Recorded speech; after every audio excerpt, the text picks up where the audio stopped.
Bonsoir à tous, l'after est là jusqu'à minuit en direct comme tous les soirs bien sûr, soir d'équipe de France, et l'équipe de France a perdu ce soir face à la Suède, 2-1, l'after est là, l'after, l'émission qui dit tout ce que le monde du football pense tout bas, avec Ali Benarbia, comme tous les vendredis, l'homme du vendredi, Prince Ali.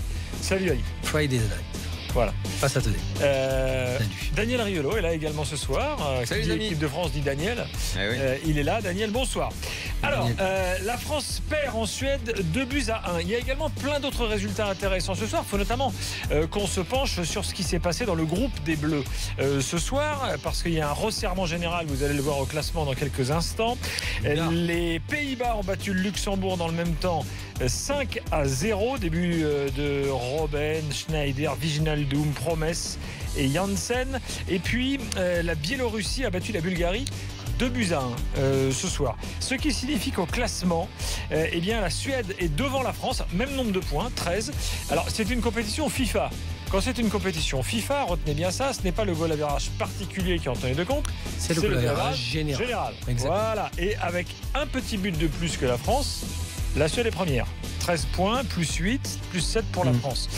Plus 6, pardon, pour la France. Les Pays-Bas sont troisième et reviennent à 3 points des Bleus. Le prochain match, c'est France-Pays-Bas.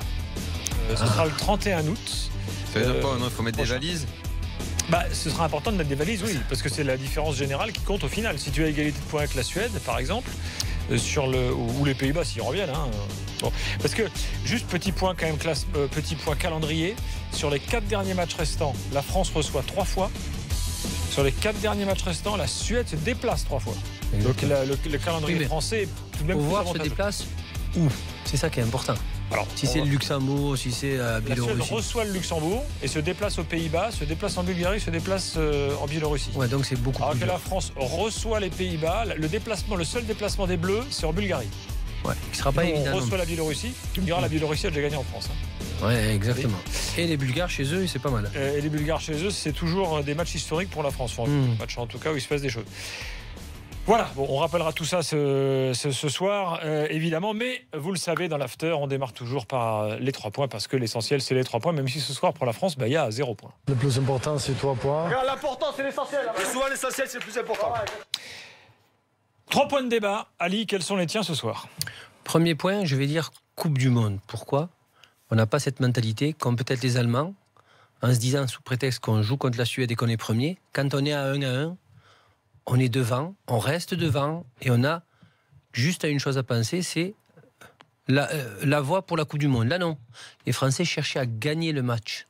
Ils n'étaient pas en position pour le gagner. Il fallait surtout pas le perdre pour avoir ces fameux points de différence avec la Suède. Donc, ils en ont oublié. L'objectif principal n'était pas de gagner, mais de se qualifier en Coupe du Monde le plus tôt possible.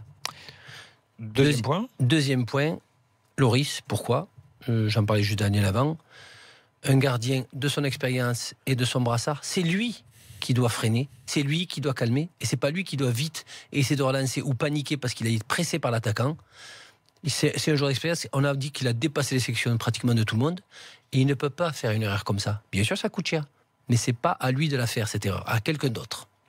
Troisième, je vais parler d'un grand club que j'ai eu la chance de jouer contre et qui était une institution au niveau moral, Manchester United. Tout ce qu'il est ou ce qu'il a pu faire Zlatan Ibrahimovic alors qu'il a vu. Là, c'est pas l'équipe de France évidemment. Voilà, exactement. Tu pas sur le dossier Zlatan. Voilà, il n'est pas conservé par Manchester. Exactement, qui a mis ses 20 buts. Et au moment où il se blesse, c'est un club comme Manchester United. Je pense que si c'est du temps de Ferguson, ça serait jamais arrivé. Ils ont regardé Zlatan. Ils auraient renouvelé Zlatan malgré la blessure. Complètement. Daniel, quels sont tes 3 points de débat? Où est le résultat, monsieur Deschamps, ce soir, puisque vous vous réfugiez toujours derrière le résultat point, ça. Et parce qu'il n'y a toujours que ça qui compte. Mon premier point, c'est le résultat, point d'interrogation. Où est-il, monsieur Deschamps? Mon deuxième point, c'est le symbole de la Deschamps Touch, c'est ce pauvre Sissoko. Lui, il n'y est pour rien. Il est sur le terrain. C'est une anomalie qu'il soit sur le terrain. Il y est. Et il symbolise toutes les carences du jeu français, le pauvre. Et mon troisième point, c'est comme Ali. On ne s'était pas concerté, mais moi aussi, forcément, j'ai été interpellé par la news concernant Zlatan Ibrahimovic, qui va donc quitter Manchester United. Je ne sais pas s'il doit y avoir de la morale dans ce truc-là, mais je pense qu'ils avaient fait une grosse erreur en le prenant. il répare l'erreur d'une façon bien laide. Mais l'erreur, c'était de le prendre. On en reparlera tout à l'heure. Moi, mes 3 points, alors j'ai fait un truc en style un peu charade.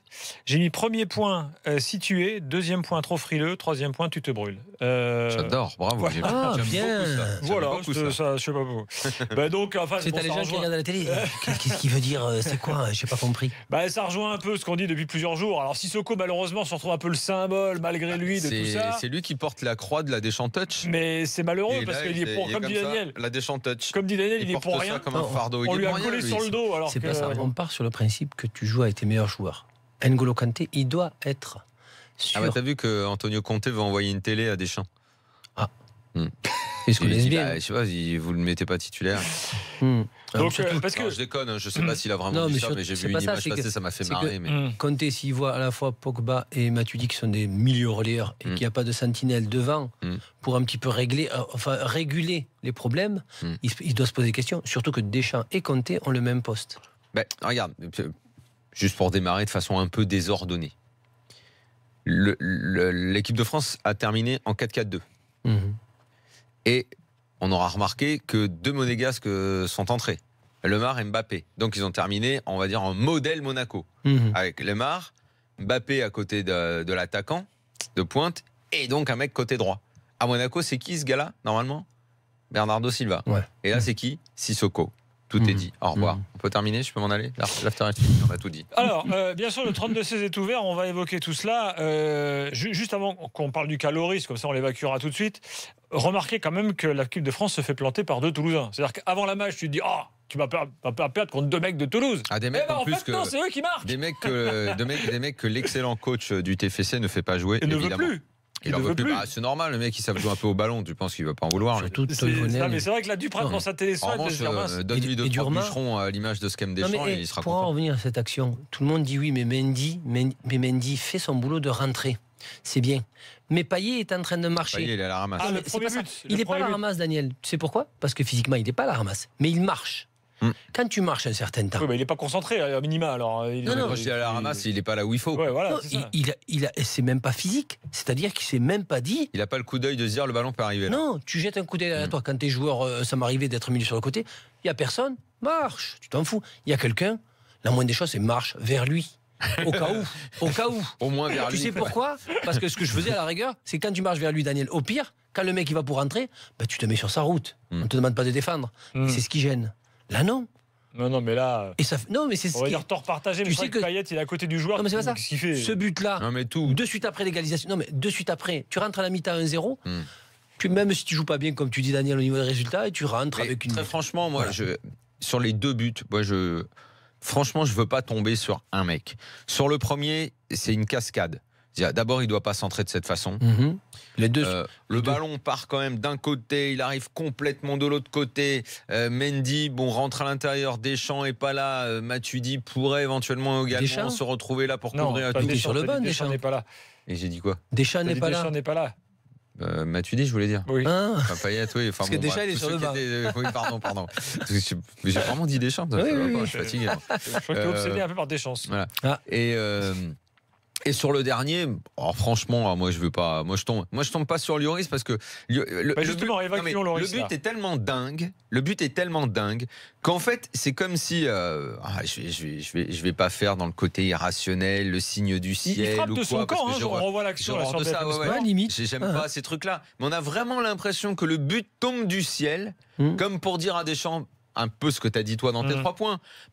À force de jouer avec le feu, à force de nous proposer ton jeu de merde, à force de sans arrêt parler de résultats, eh bien t'as pris la brique sur la tronche, eh bien t'as pris la foudre sur la gueule, voilà. Et donc je ne vais pas tomber sur Lloris qui a fait un truc assez insensé, parce qu'il est quand même pas coutumier du fait, ça reste quand même un très bon gardien. Je vais pas lui tomber dessus parce qu'il y a plein d'autres joueurs qui ont affiché des carences ce soir. Sur Lloris, Ali, t'es d'accord avec Daniel? Non, je suis pas d'accord. Vas-y. Je suis pas d'accord avec Daniel sous prétexte que parce que tu es gardien. Tu as de l'expérience, tu es le capitaine. Que les milieux de terrain, les défenseurs, ils fassent d'un coup, ils veulent attaquer, ça peut arriver. Mais s'il y a un capitaine qui dit qu'il est posé, qui a de l'expérience, on le dit souvent. Si c'est un jeune, il y a eu des jeunes gardiens qui ont essayé de faire ça dans leur première sélection. L'équipe de France, on les a plus vus. tu mets un touche. Le nombre de mecs qui font des conneries, les Letizy, qu'est-ce que tu Frey fais et autres. Si tu as un mire la Coupe du Monde, tu dégages sur le côté, tu reviens, tu dis les gars, revenez. T'es pas numéro 10, t'es pas Chilavert. Alors tu te remets dans ta cage, tu replaces tout le monde, et ça y est, c'est bouclé. Allez, stop. Dans quelques instants, on continue le débat avec Fabrice au 32-16. Et puis on attend les réactions en direct de Stockholm, où la France a donc perdu 2-1 ce soir face à la Suède. Je vous donnerai également plein d'autres résultats. Il y a des résultats étonnants ce soir, notamment dans la zone Europe là, de qualif pour la Coupe du Monde. Tout ça, c'est dans l'after à suivre dans quelques instants. A tout de suite au 32-16.